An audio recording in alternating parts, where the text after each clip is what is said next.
আশরাফ আলী থানভী রহমাতুল্লাহি আলাইহি ঘুমের ঘরে ইশারের পরে শুয়ে গেছেন।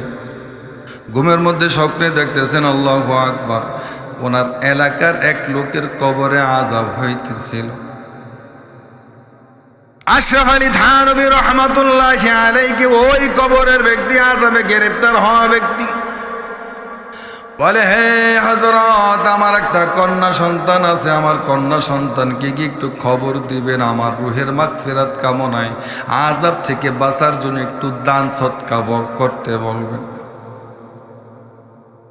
আশরাফ আলী থানভী রহমাতুল্লাহি আলাইহি ওই কবরে থাকনেওয়ালা লোক স্বপ্নের মধ্যে এই কথাটা বলার পর থানভী রহমাতুল্লাহি আলাইহির ঘুম ভেঙে গেল। ঠিকানাও দিয়া দিছে, অমুক এলাকায় অমুক জায়গায় আমার কন্যাটা থাকে, কন্যার কাছে গিয়ে সংবাদটা বলবেন, এরে কন্যা, তোর বাবার কবরে আযাব হয়, তুই বাবার জন্য একটু সদকা কর, দান কর।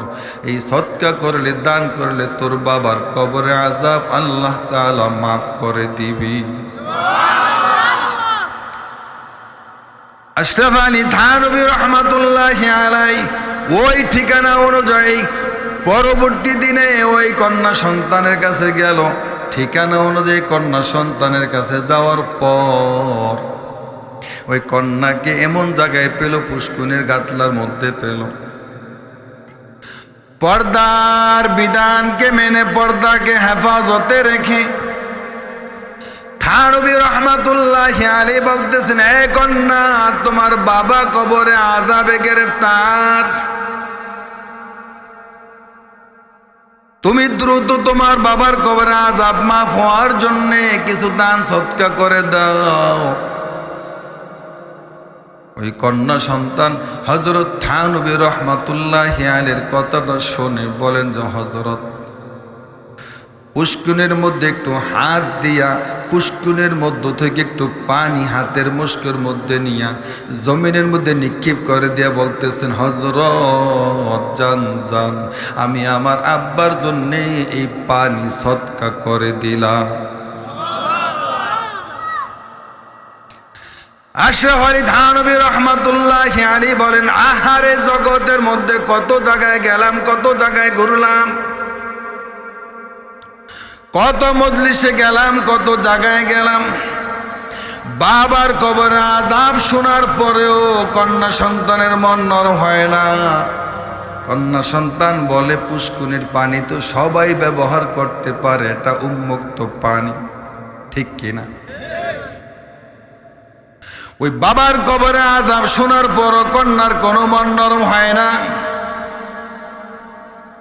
পুষ্কুনির মধ্য থেকে পানি ছিটিয়ে জমিনে দিয়া বলতেছেন, ও হযরত, আমি আমার বাবার কবরের আযাব মাফ হওয়ার জন্য এই পানিটা সদকা করে দিলাম।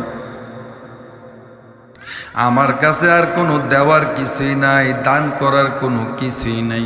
এই জন্য ইখলাসের সাথে আমি ওই পুষ্কুনির পানি থেকে একটু শুকনা জমিনে পানি নিক্ষেপ করলাম। জোরে বলেন সুবহানাল্লাহ।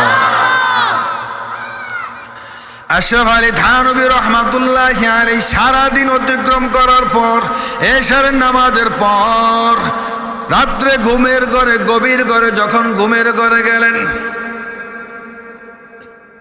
স্বপ্নে নজর করে দেখলেন, আল্লাহু আকবার, ওলিদের স্বপ্ন কিন্তু আল্লাহর পক্ষ থেকে ইলহাম। জোরে বলেন সুবহানাল্লাহ। ঘুমের মধ্যে থানভী রহমাতুল্লাহি আলাইহি স্বপ্নে দেখেন ওই যেই কবর থেকে গত রাত্রে বলেছেন, মুরব্বী, ও হযরত, আমার কন্যা সন্তানকে কি একটু বলবেন দান করার জন্য, দান করলে আযাব মাফ হবে। আজকে ওই মুরব্বীকে কবরে স্বপ্নে দেখতে আছেন। ওই মুরব্বী বলে, হযরত, আমার কন্যায় যেই সদকা করেছে, দান করেছে, ওই দান এবং সদকার খাতিরে আল্লাহ রব্বুল আলামিন আমার কবরে আযাব মাফ করে দিছে। খেয়াল করেন, হে মুসলমান, খেয়াল করেন, দেখি আমার কথা শুনে কে কে নারায়ে তাকবীর। মাশাআল্লাহ।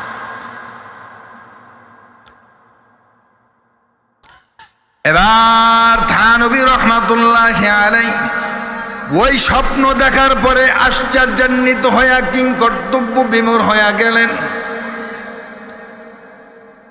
এটা কেমনে সম্ভব? সন্তান, কন্যা সন্তান কোনো টাকা ব্যয় করে নাই, পয়সা ব্যয় করে নাই, কোনো গরিব গুদারাকে খাওয়ায় নাই, কোনো কিছু দান করে নাই, শুধু পুষ্কুনি উন্মুক্ত পানি থেকে একটু পানি জমিনে নিক্ষেপ করলাম, কারিশমা তো বুঝলাম না।